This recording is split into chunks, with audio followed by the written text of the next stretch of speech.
Hello, hai. Assalamualaikum. Selamat pagi, selamat petang, selamat malam kepada semua penonton Siapa Paling Pro.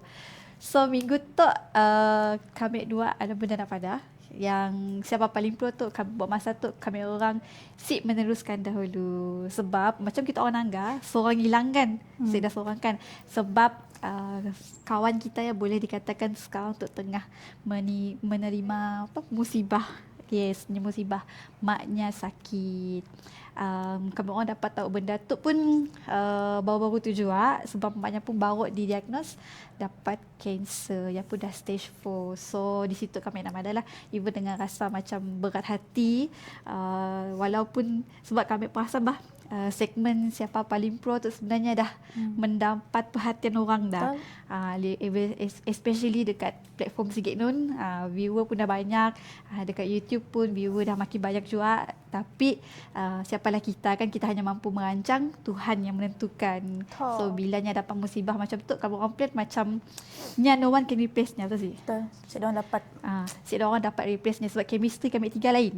Mungkin orang nak replace orang lain untuk gantikannya pun si masuk cannot go segmen tu.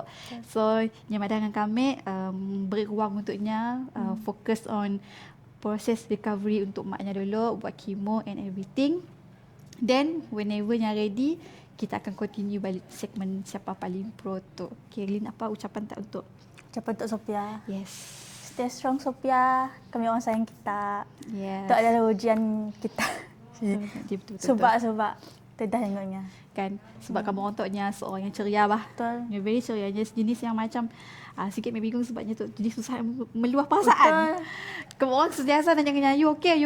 Nya okay je. Nya okay je. Tapi kami pun sama juga, ucapan kami dengan Sophia is stay strong. Please jangan pendam perasaannya. Betul. Tolong jangan malah nanya ChatGPT, kawan kita ada. Luah aja, kami orang ada. Kamu orang ada. Okay, kita susah senang. Apa kata tak? Susah senang sama. Kita tetap sama, Betul. kita nangis pun samalah. And then minta kepada viewer, minta tolong kita orang untuk doakan agar Mak Sophia sihatlah, diberi keajaiban untuk sihat seperti sedia kala. So untuk closing, terima kasih semua yang dah menonton. Buat masa tu kita akan tangguhkan dulu episod Siapa Paling Pro. Kami akan insert lah klip highlight dari episod 1 sampai episod 3 untuk kita orang tonton. So episod Siapa Paling Pro ada je dekat YouTube kami, kita orang boleh tangga dari episod 1 sampai episod 3.